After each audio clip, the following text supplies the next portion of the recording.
নবী ও সিরাতুন নবীর মধ্যে পার্থক্য কি? মিলাদুন নবী মানে হলো নবী সাল্লাল্লাহু আলাইহি সাল্লামের জন্ম, আর সিরাতুন নবী মানে হলো নবী করিম সাল্লাল্লাহু আলাইহি সাল্লামের জীবনী, জীবনচরিত।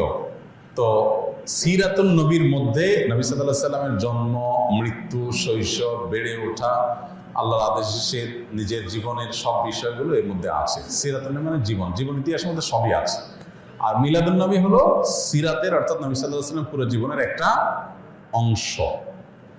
এটা হলো একটা পার্থক্য। আরেকটা বিষয় হলো যে মিলাদুন নবী এটা আসলে উদযাপন বা অনুসরণ করার বিষয় না। নবী সাল্লাল্লাহু আলাইহি ওয়াসাল্লামের জন্মকে আমরা চাইলে অনুসরণ করতে পারবো না, যে উনি যেভাবে জন্ম হয়েছেন, যে তারিখে হয়েছেন ওই তারিখে আমি হব, এরকম কোনো অপশন নাই তো। কিন্তু সিরাতুন নবী যেটা, এটা কি করা যায়? অনুসরণ করা যায়। নবী সাল্লাল্লাহু আলাইহি ওয়াসাল্লামের জীবন চরিত দেখে দেখে সেই অনুযায়ী আমি আমার জীবনকে গঠন করলাম। তো এটা হলো মূলত আমাদের জন্য গুরুত্বপূর্ণ। আমাদেরকে নবী সাল্লাল্লাহু আলাইহি ওয়াসাল্লামকে আল্লাহ দিয়েছেন তাকে অনুসরণ করার জন্য।